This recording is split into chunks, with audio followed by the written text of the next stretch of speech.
Kishore. Most welcome to the ML Elevate mentor session.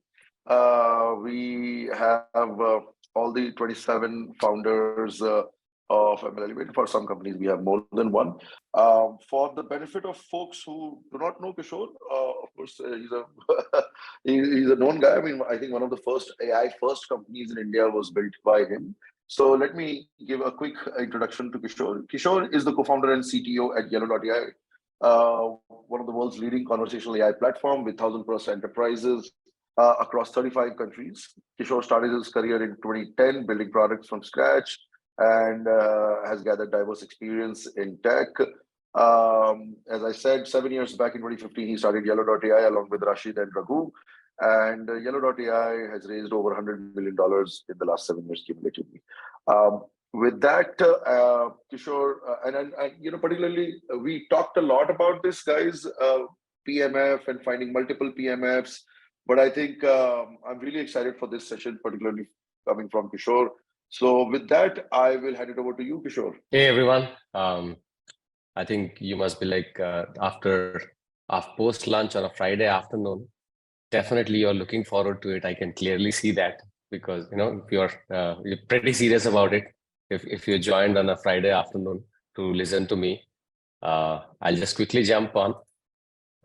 Hey, Ayush, thanks for having me on this for sure. It's been a while that I thought like I'll share some of the learnings for sure. I think a lot of things will be on my perspective, right? I think how we have built a company. A lot of things are dependent upon that, and whatever I'm going to talk is from that perspective itself.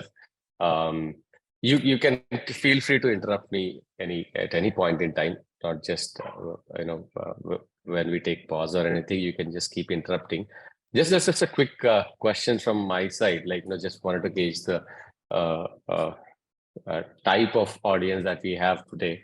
How many people just on chat as well? You can just type in like how many of you guys are like tech guys, and I don't know how to if you can turn on your cameras. I don't know how you can respond to it. Like how many people are there who are like product builders and product tech guys here versus business folks? Who sales versus GTM, right? And I think we just started getting some responses here. Tech.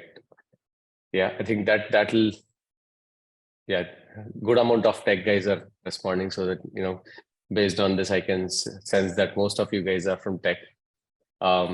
Just to give you another context, right? I'm not a core, though I run an AI startup. I'm not an ML guy myself, but I they would love to share my thoughts on where my share of ML that I have done here. Let me start quickly on what and yeah, obviously this is not just related to ML companies, but whatever I'm going to talk mostly it should be applicable for any early stage startup or like mid-stage startup, right? Whatever we're going to talk now moving forward. So let's get quickly. I try to use some presentation. I thought of creating some slides, but I thought let me be as candid as possible and create one slide and talk about each of these, whichever makes sense for. I created a lot of write-up on on each of this, and then we can get started on that. So as Ayush introduced me, I'm one of the co-founders of Yellow. I've almost it's been 7 years we've been working on this. Lot of learnings. I think we've been hearing about a recession and how things are in general on the global macroeconomics, how things are, and then how the funding scenarios are currently panning out across the world. It's not we are not new here, right? Every company is going through this. So more and more product innovation is definitely key. Startups and companies continue to invest in product, though they are cutting down in sales and GTM functions or regions where they are not benefiting and stuff like that. Every startup is still looking at strengthening their product So this is the right time for everybody to look at building and then achieving product market fit. So I think I'll just get started on what exactly. I think all of you, if you are already here, you would know what product market fit is. Uh, uh, but one of the hardest part is we know what product market fit is, but we don't know when to call ourselves as we have achieved product market fit. That's one of the toughest problems, right? So it's every business is unique that way, that you'll almost impossible to say that we achieve product market fit. And also, as Ayush was mentioning, right, and product market fit is not always about the product and the customer. It also depends on the industry vertical you are talking you are dealing with, at the same time geographies that you are dealing with. So it has multiple parameters to it, though you must have achieved product market fit with one set type of customer, doesn't mean that you've got product market fit across one particular region as well. Let me back it up with some of my experience on how we decided that we achieved product market fit, right? So in India, specifically India and Southeast Asia, the entire eastern part of the world is heavily messaging driven, like WhatsApp. A lot of consumers use WhatsApp and other messaging apps to communicate, and it's a messaging first economy. These are messaging first economies, right? And then when we thought of automating customer support and engagement for enterprise companies, we quickly, in a year or so, we were able to see signals that we achieved product market fit. I mean, specifically in BFSI segment. In BFSI in India were like early adopters, because they were in India, Bajaj Finserv kind of companies, right? They are like, though they are not tech companies, they are like early adopters of good tech in general. So we felt that we achieved product market fit. We soon expanded to Southeast Asia, Singapore, and Indonesia. Even on moving towards East, Middle East is moving towards West. Middle East and Africa region also, we were able to see good signs that this is still messaging first, and we were able to see good adoption of messaging, automating the customer support on messaging. But then a couple of years ago, when we started our journey in the US, completely the scenario was completely different. When we started looking at US, they are so they don't use messaging as much as the Eastern world does, and predominantly their support is on phone calls. And then that's when we identified that we are not yet there in terms of product market fit. But then fortunately, we are unfortunately or fortunately, we have been expanding. We're confined to saying that messaging only, right? We were always about automating the customer support was our key offering. So we quickly introduced, we've been trying out multiple experiments on automating voice as well in India and Southeast Asia to some extent. And when we moved to US, all the customer interactions that we have, they are never excited about messaging, but they are always excited about voice.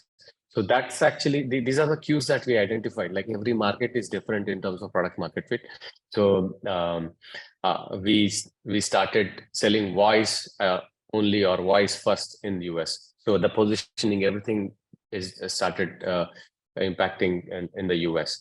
So I'll just take a pause and if you have any questions here regarding product market fit in each region, we can discuss more. Or we can continue as well. But yeah, go ahead if you guys have any questions here. Yeah. Hey, Kishore. This is Anshul, co-founder and CTO of Zevi.ai. So we are trying to build search using deep learning and NLP instead, moving from the common lexical approach. So my question might not be technical, but to iterate on the solution, you need to you need to get into US first, right? So I was wondering if you have some pointers on that. Absolutely.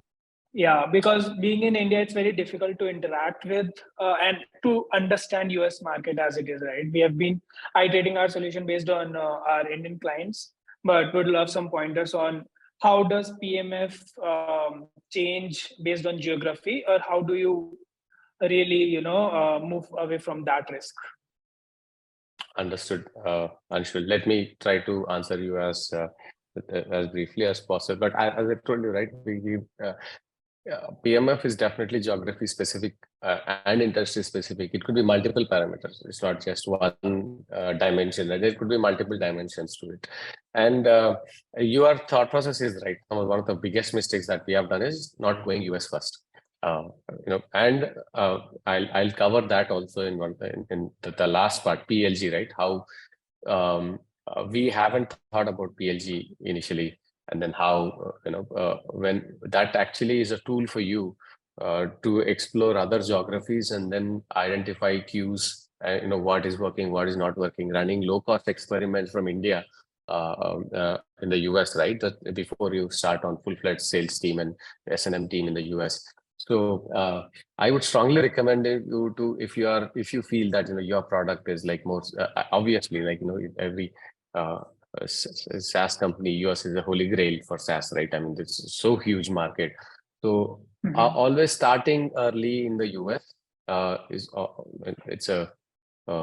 always suggest that.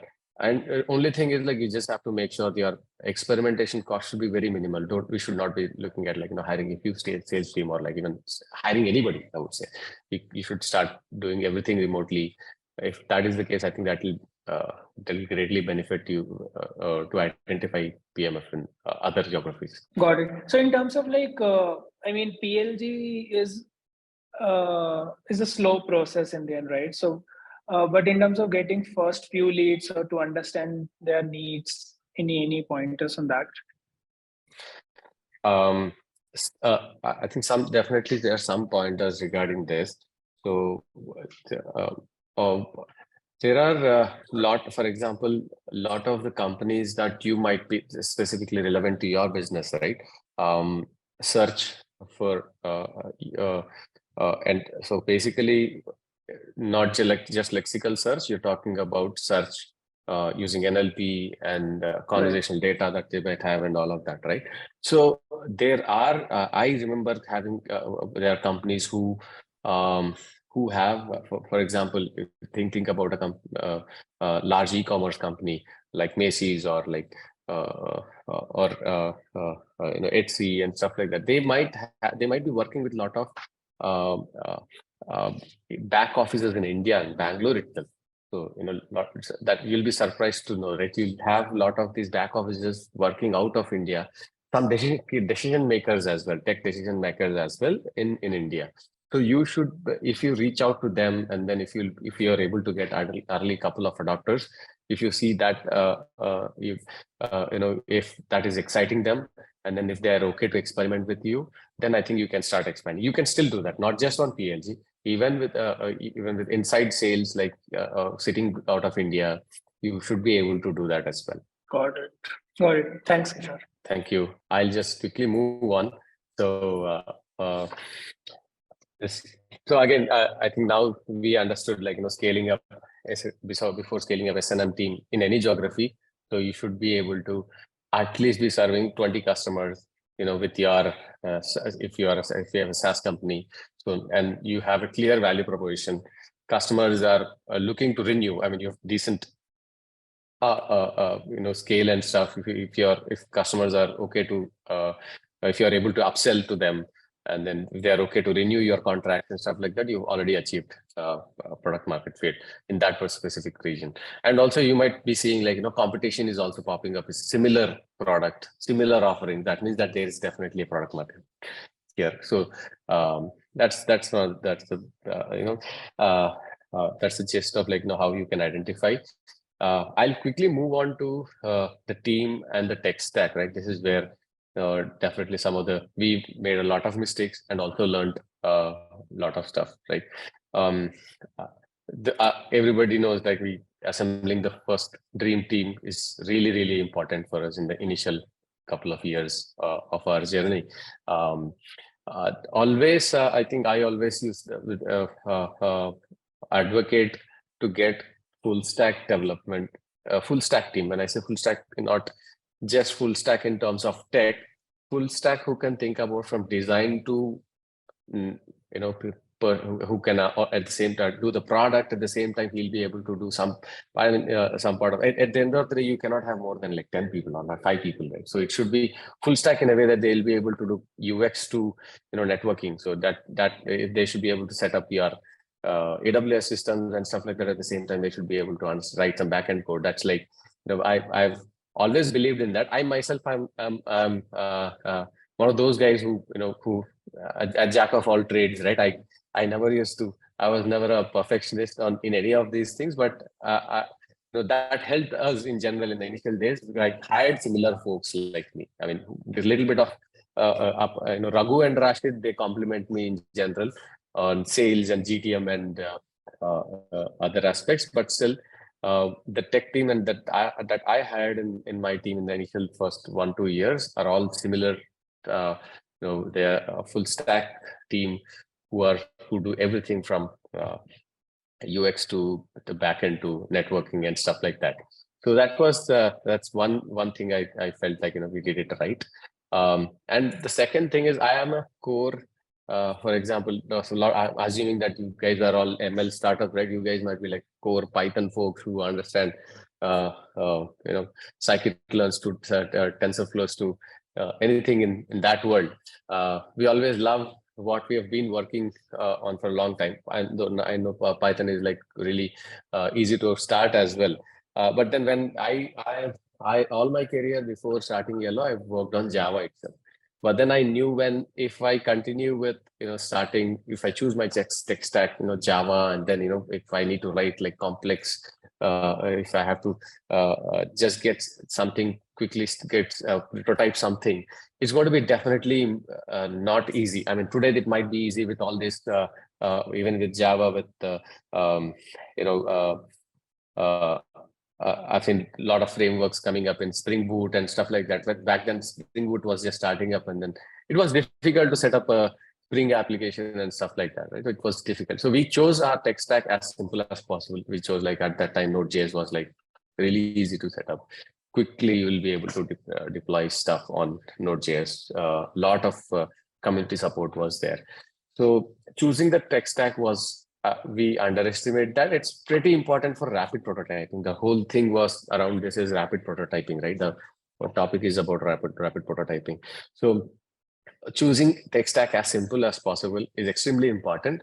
Though you might face issues of like, this is not scaling, this is not as performance optimized later in your journny, but you can take calls always later in your journey. You can it's not necessary that you can always change it later, right?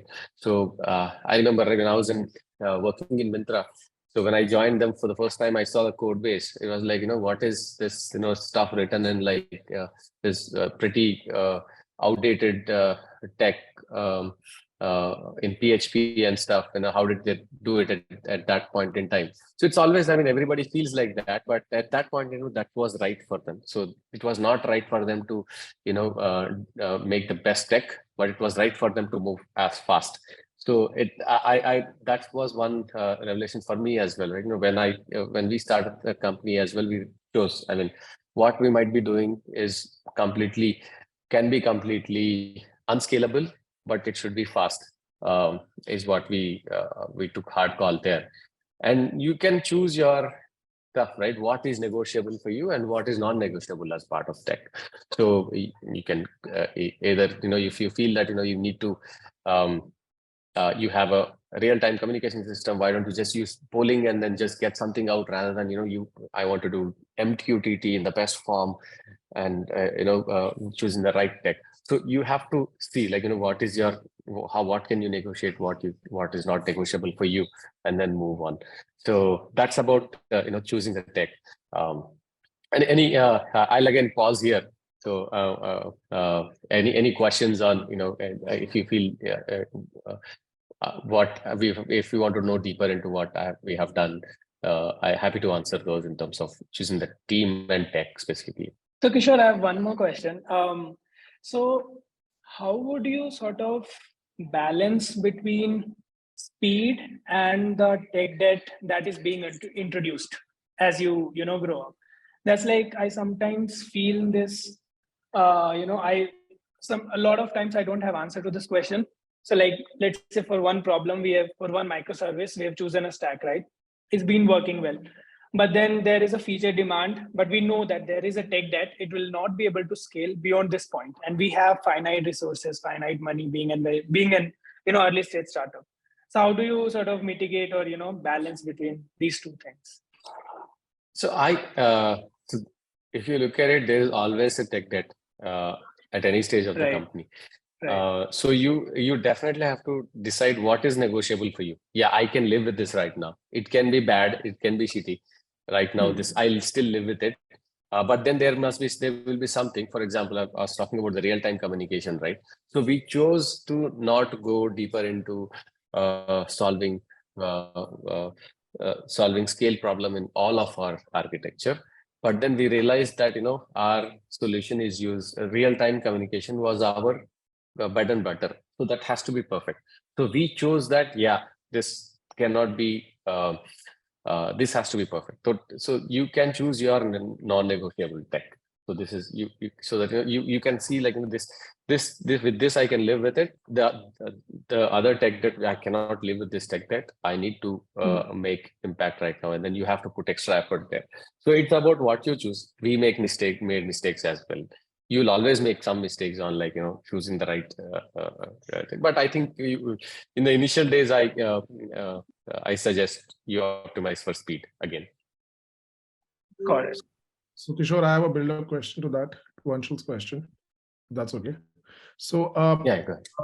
So you guys, primarily started building for enterprises at some point, right? Or we'll have to know if that was the case right from the word go, right from the beginning.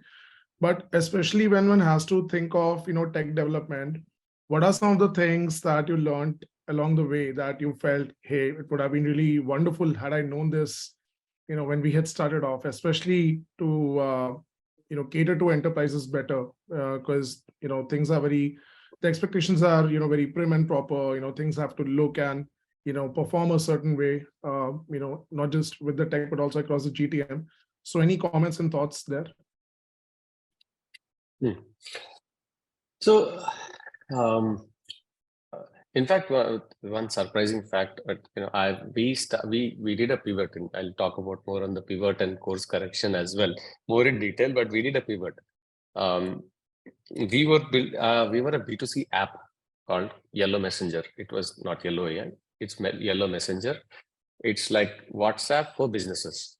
So we pursued it for almost 1.5 years to 2 years, and we got like good downloads and all of that as well. So consumers were very much more demanding. When I say demanding, they uninstall if it's not good, if it is not perfect, if it doesn't work the way it should be. But enterprises are not. So when we pivoted to enterprise companies and when we started selling to them, they never cared about how perfect your product is at all. Always, like it's all about whether it is creating value for them or no. The initial 5 to 10 customers, we didn't almost have a product itself. So it was a solution for them to have. It was I was like strongly. I used to disagree with this approach. I mean, I was a person before Yellow. I was the one that I would have used is whatever the SaaS companies out there that we see, Product Hunt and everything, they are like perfect, pixel perfect in the sign-up process to onboarding. They'd have like amazing stuff. I used to be a fan of that. But then when I started talking to the customers, they don't give a shit about all that. At the end of the day, they don't even need your product. They just need that solution to that problem statement that they are looking for at that point in time. So that was a surprising fact for me. So so basically customers in general for B2B companies specifically, or who work with enterprise companies specifically, they working with the initial customers and then, shaping up your product based on those insights is much more important than, making it perfect from day one. And how did you do that in particular? Like any processes that you devised eventually, to collect that feedback from a tech and product perspective? So what we did is we devised processes to not, take up features suggested by customers.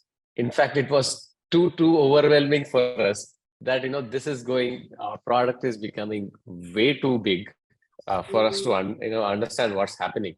So we had to say, guys, this is not how we're going to run the product. Or, that is a much later stage we're talking about, like a couple of years back. We're not, initial 5 years we ran, without a proper product management, right? It's about, our process is to first to say no, because the customers don't understand what they need. They always feel that what they want is the right thing. So what they need is, if we started understanding more about what they need and then we started saying no. Had it been like, if I have to change something, if I have to go back in terms of product building, I would say no things than before. But maybe at that point in time, it was not very conscious, but still it worked out. But it would have been better if we said no to more things at that point in time. So I'll talk about that also, right? I think and how to build along with the customer. So some more thoughts on that as well I have. Kishore, so I'm the co-founder and CTO of Aura ML. So you mentioned about that the real-time communication was an essential part of your system, and you also realized it needs to be built quicker. So I'm just, so I have a question there. So did you decide to maybe outsource it first and then build your own real-time system for that? Or did you first initially build it yourself, like within your team to save cost? And like, how did you get to decide these type of things? So you should always try to see if there is something out there to buy, then Right. and then use it in yours. For example, for real-time communication, you should probably look at like PubNub or something like that, and then get started quickly. Right. But I made a mistake there. Let's not use something. We wanted to build core. We had time, all the time in the world, but we didn't realize it at that time, right? I think we started building everything on our own. Like we got this EJabody setup cluster and started, building web hooks, EJabody hooks, and all of that. We built that whole communication platform. That was a mistake. That but as I again to answer your question, you should always look for something more simpler. So to just, if there is something out there, just buy it or use it to get it. Again, fail fast. But what if it, right? Like in terms of business or in terms of monetization, it doesn't make sense because the services might be like very costly, or even if you're seeing from a 1 year timeline down the line, it might cost you. But if you build it internally, that might save you money, but it takes your time. I'll quickly again turn on fail fast, right? I think we talked about optimizing for speed and stuff like that. Also, you should optimize when you say speed, your CI/CD pipeline should be as hourly or like as possible, right? Should be, we fix things in production. You should move as fast as possible and break things. I'm sure like in the first initial 10 customers, they will be okay to actually give you that. In general, enterprise customers are hard to deal with when things go down, but you can still convince, but you can take that risk rather than going slow. So you take those risks and then keep your things very dynamic and then fast. Even so when to answer one of the things to talk about is that using the existing software like PubNub, as I told you, why it makes sense. When we started the ML company, when we started saying that we are a ML company, we said like conversational AI is the next big thing, and then we didn't have our own conversational AI platform. We didn't have an NLP platform in itself. So we started off with using something called Vid.ai, which was later acquired by Facebook. And then we started looking at Dialogflow once that is closed down. So then we realized, now after 1 year or so running on that, then we started building on our own stuff. Initially using Spacey and stuff like that, again, iterative, right? And we felt like, yeah, this using one hot encoding and stuff like that. Then we realized, no, we should move to a little bit more deep learning based, using word2vec and universal sentence encoder and all of that. Then BERT and distill BERT and stuff like that.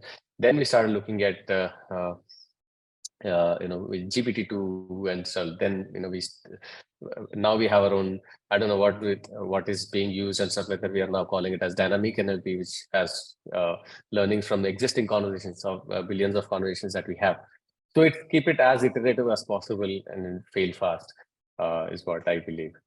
So one thing, next one to talk about is like, how do you get your early customers? So to experiment, right? We talked about a little bit initially. So this is especially hard because you have to do it without spending much, right? Keeping the CAC as low as possible. Because this is the experimentation cost for you with the initial customers. So use accelerators like ML Elevate or AWS and stuff. There are a ton of other accelerators out there. I'm sure Ayush is not going to like it. Azure, there's Microsoft Accelerator, like AWS Accelerator, like ton of them. Just use them as your GTM channels, right? They ask them to give you access to their customers, to try it out. That's the best for B2B companies. These are the best ones to start off with. If you are a B2C company, I mean, I don't have much answer because I burned my hands with like cashbacks and cashbacks on cashbacks and stuff like that. That I don't have an answer to that to get as much customers base for B2C companies. For B2B, I is the guy to go to for getting your early customers. So building along a lot of we have to be very cautious, right? It's a double-edged sword. Building along with the customer, right? It has its own benefits, but it has its own downsides as well. So initially, don't worry about yourself. All of us are like very attached to product building. We came from product. A lot of us might have come from a product background, and building a services kind of a setup initially will feel very not doing the right thing kind of a feeling. But you should always look at it like though we might feel that we are doing too much for one customer. Don't worry about it in the initial days. Do as much as possible for that customer to create value. So focus on the value creation. Don't focus on one size fits all. Yeah, this feature I'm going to build for 1,000 other customers, which it should fit with 1,000 other customers. Focus on again, product customer fit, right? This customer is able to get it or no. In the initial days, we have done a lot of such. In some of them are mistakes, but a lot of them are right because we felt that we co-created stuff with our initial customers. Some of them is a baggage which you have to let go at some point in time, but initially it's okay. Use them as a scaffolding, right? So when you build a large building, you should use it as scaffolding. But then once your job is done, their job is done, just discontinue or discard them later. All these features that you would have built additionally, right? That baggage is a hard one to deal with, but later in point you have to deal with it. Just be mindful on how vast your product is being built. That is one mistake that we would have corrected on the go. We, as I told you, right, where to stop, where to draw the boundary. Yeah, this is our product. In the initial days, when this is the downside of working with in the initial first 10 customers and then building the product along with them, is that you'll not realize how vast your product has become, and then you have to draw a line now. Yeah, this is too much already. We have to cut down now. So that is one thing. So so it's a double-edged sword, as I said. So once you started building, right, then how do you look back and repeat it? How to make it repeatable with other customers, right? So just make sure that when you're building, at least 60% of what you're building is repeatable for the next customer. So 60% of whatever you are doing, whatever you did for the first customer, is it repeatable for the other customers or no? In the first initial 10 customers, just focus on that. Keep increasing that percentage with every customer. That's what we did. I mean, there's no right or wrong here because every company, will choose to build in different ways.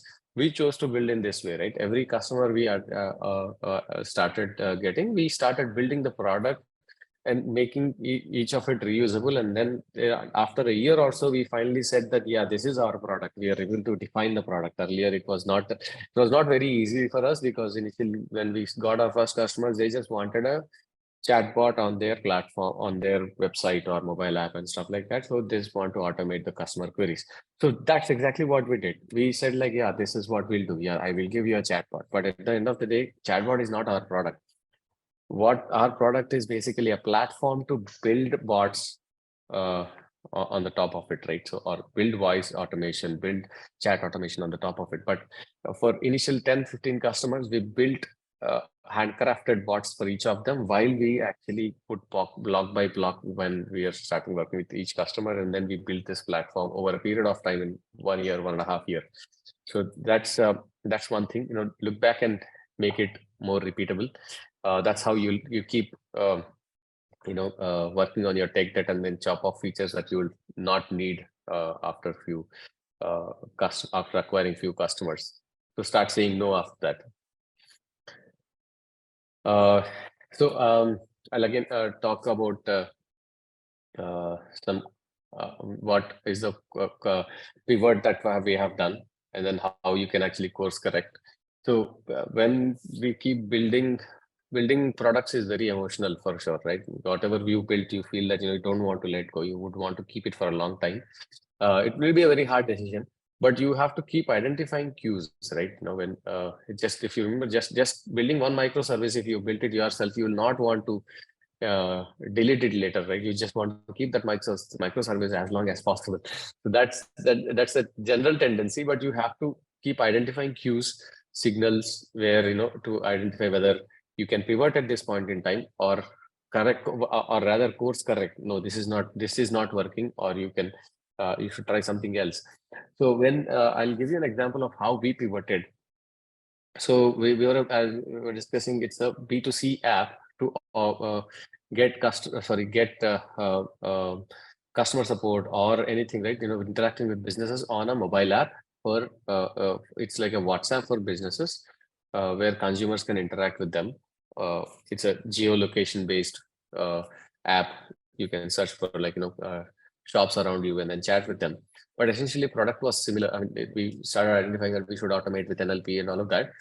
But then we started getting signals. Yeah, we're losing too much money on B2C. But on the other hand, when we were working with these accelerators, there is a lot of interest. Whenever we used to give demo days or demo days and all that, these guys used to invite a lot of folks from enterprises or meet us with enterprises, CXOs and stuff. They always used to get excited. Yeah, this is something we wanted to do in our company. I wanted to automate this. I want to automate this process. So there'll be some cues that you have to pick up. But if this is, and we quickly shifted. Yeah, maybe there is a opportunity here, and we started doing it parallelly. Yeah, while the app B2C we were pursuing it, we were also working with enterprises to see how this is resonating with enterprise customers. So we worked with one of our first customers is Bajaj Finserv. We felt that they really loved the way they saw the first time when they deployed the chatbot. They saw 30% increase in the revenues that they are making out of website, and also 30% reduction in the customer support. They were customer support costs in the first initial couple of months itself. That was a huge revelation for us, that yeah, there is a huge market for this as well. And then we achieved product market fit in BFSI in less than 6 months or 5 months. We started getting more insurance customers. In fact, at that point in time, almost all insurance companies were our customers. Tata AIG, HDFC Ergo to Bajaj Alliance, and multiple others, Aegon Life and all that. Almost 10 to 15 customers were there. So that's when we decided to pivot. Right, pivot necessarily not needed to be yeah, we are shutting down a shop somewhere and then opening a shop somewhere else. It can be a smoother transition as well. PLG is something that we started very, very late in our journey. In fact, 6 months ago we started.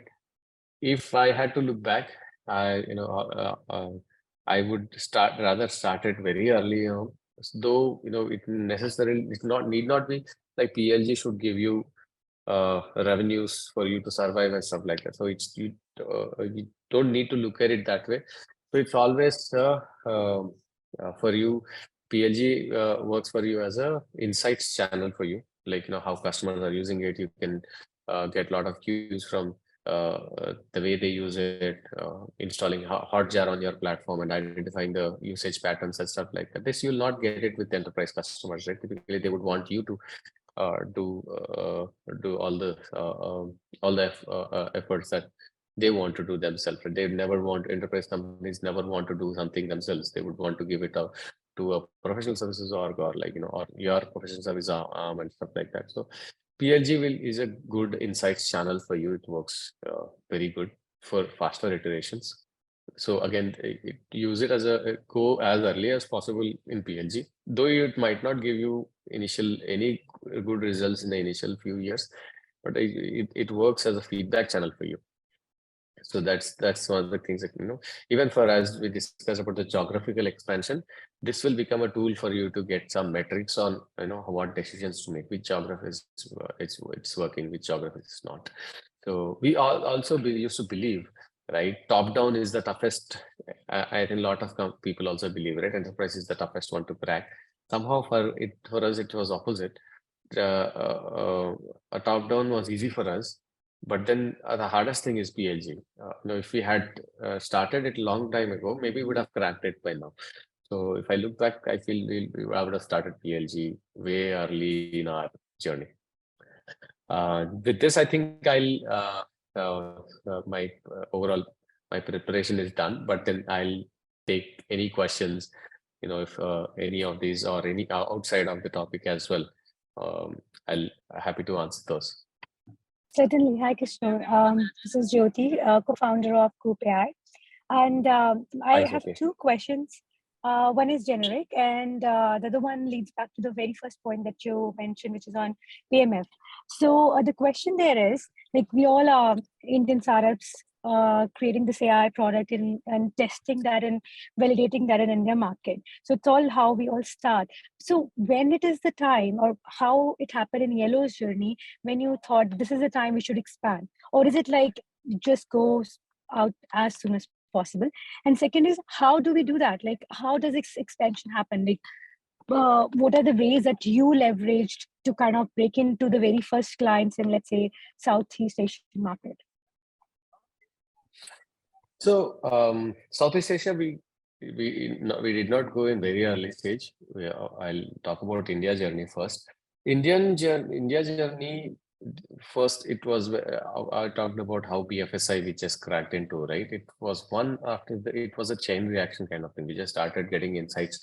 We started talking to more people. They said Bajaj Finserv was a strong reference point. We used to say Bajaj Finserv is using it. Why don't you use it? Just started in less than few months we were able to land all the BFSI customers in India, almost like 60% of BFSI customers in India. So that was a big and all the sales, everything was done by Raghu himself. There was no sales team. But and that's when we realized that okay, now we can expand.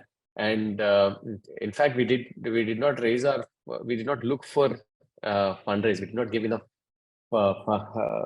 presentations to investors as VCs as well. So it's similar to ML Elevate. There was Extreme Entrepreneurs by Lightspeed. So we were a part of that cohort, and then they've liked us, and then we just had one presentation. So we were lucky enough. So so this in general, what I'm saying is this is very important stage for you, accelerator programs. So utilize them. So that's how we realized that now we can press the pedal and then hire more. So similar timing when we raised our first Series A, and then Dave also was a strong believer of Southeast Asian market and Indian market. So we said let's go to Southeast Asian market as well, because it's also messaging first. We initially did everything from India, but then we hired one person who has an understanding of Neil Burman, who has an understanding of the Malaysian market and Southeast Asian market in general. And then he expanded it later on. But first thing, everything was done by CEO himself, and all the sales in the initial days. So you'll get cues on this is working. There was no metric as such that we looked at. Yeah, we achieved PMF. We never discussed about PMF. Yeah, this is now we have PMS. PMF. We went with the flow. It's working. Let's press the pedal. Got it. Okay, great. So another question that I have is more generic in nature, that kind of touches upon how you've been explaining that how you started off and then you realize NLP is needed and so forth, and how we kind of moving forward in conversational AI space. I would like you to comment on how do you see conversational video bots be the future in conversational AI space, given the text to video synthetic data is really making a lot of waves. Yeah. I personally, since we've been like really busy at like building things on what we have on our plate itself, I just did not spend enough time on the video overall. But I've come across a couple of companies in India who are doing that video conversational AI with video. I've seen some deployments as well. I think some insurance company as well tried it out, and I don't exactly remember the name. So I think it's Cholamandalam, I guess. I think the finance company, Cholamandalam. That's right. Chola MS or something like that. Yes. I've seen it recently. Though in some initial thoughts were like, yeah, I think it needs some more work is what I felt. But then maybe it works out. I think I don't have enough metrics to talk about, but it sounded exciting. If people are reacting to it well, maybe that might be the future as well. But somehow we strongly felt that voice only on telephony itself is still there's a lot of gap to fill in before that might be the future. But there is still a problem to be solved. So, for example, there's huge call centers, a lot of call centers in India who are just taking calls day in and day out. Solving for voice itself is a big thing. Maybe we can look at it in the future is what we thought, but maybe it's already working for few folks. That I don't have enough data to comment on that. Got it. Actually, so Group AI, which is the company that we have founded, operates in the space. So largely not in the conversational AI space, but my job is actually creating videos with people in it, like 2D or 3D avatars with proper lip sync and also generate the audio. And conversational AI space is one of the other places that I've been thinking, and actually been in touch with some people at Yellow and recently spoke with Murli, who kind of... Awesome. Yes, so I think there is scope, but it's still, I think they had exactly kind of similar response that you kind of gave up, that it is a space that you probably would be interested in or Yellow would be interested in, but eventually as in how things go. Yes. And eventually how it had been happening. Yes, I think it's just that some of the client interest has been coming up, and then, it's the testing the waters thing is happening with us. So that's why I just wanted to have your take on it. Absolutely. I think if there is any customers, they strongly feel with conviction that we want, probably I think we will be able to look at it in the future. But at this point in time, we were in a cutting down mode. Yeah, let's refocus ourselves. So that's I think Murali is here. I think he lives in I live in Abu Dhabi. So Murali lives in the same building actually. Yeah. Murali lives in the I just spoke to him a couple of days ago. Okay. Awesome. Right. Thank you so much. Thanks, Kishore. Lovely talk. I'm Sandeep. So my question is, a while back you mentioned that you hired your first PM after 5 years. I would love to get some insights on that. No, our product management function as a full-fledged, full-fledged in its form was like 2 years ago. But then our first PM was after probably 3 years or so. So initially, our first PM in PM was like, in all of us, in fact, me and Rashid, both of us are very hands-on on product. So we didn't have to, look at the product management of the function. So if probably we should have looked at it earlier itself. Yeah, go ahead. Yes. Yeah. So Kishore, my question is, so when you decided, so first of all, what were the hints that now you need a full-fledged PM, and what would that PM do, and why did you realize that this is the right time after 3 years in your case that you need a PM, and now you folks are not going to do that, you need expertise?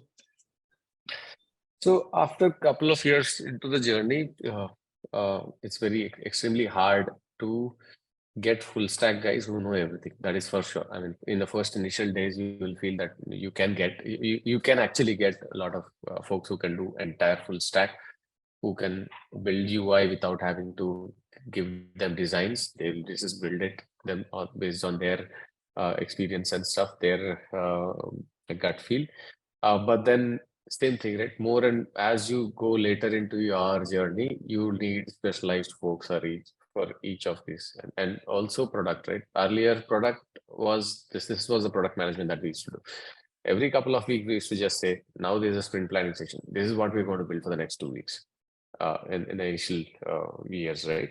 And then these are the stuff we're going to build, and detailing is all in the hands of the engineers. Yeah, you detail it out. All the corner cases, everything. In fact, we didn't have QA as well. Devs used to do all the QA, and most of the QA is done by the customer. We used to just deploy, and then it used to break in the production, right? So, but then again, we realized like when more and more detailing is required, so we hired one PM to complement us. Then we started expanding that way. So you might need to do a lot of experimentation, looking at the metrics. What is the adoption of this feature? Product management is not only about like creating the feature. So a lot of other aspects of like stakeholder management, talking to the customer, what is right, what is wrong, prioritizing your roadmap and stuff like that. So we realized that we should. A few 3-4 years ago, we realized we started hiring the PM team, and then it's almost a 35-member PM team right now. It's a pretty large org in itself, but it grew over the last 3 years. Thank you, Kishore, for taking time out and sharing your learning experiences and nuggets of wisdoms, the mistakes you did, and the things that you looked back. When you look back, you would have done differently, perhaps looking back today. So I think those kind of things are very important. I think the only thing that when you were asking me anything to add, I mean, I'm in no manner an expert in this, but I interact with a lot of founders. I've been a venture investor in my past life. The only thing that I see sometimes is that there is no right or wrong, and it's very dependent on what you're building, what the dynamics of your founding team. Sometimes you have to just balance between what the market signals are, and every signal that the market is giving. You don't need to take all the signals, but you don't need to ignore the market also. And of course, on one spectrum, that is you don't focus too much on the market, and then of course be focused, put your head down and build is also a good strategy. But again, align both of them, what the market is signaling and what you want to build. I mean, just somewhere in between. That's all. So with that, thank you, Kishore. Thanks a lot once again. Thank you so much, Ayush, for inviting me. Definitely enjoyed the session. If you have any more questions as well, you can write to me. I think my coordinates, I think Ayush, if you can share that. Yeah, so can we share your email ID? So we are sharing.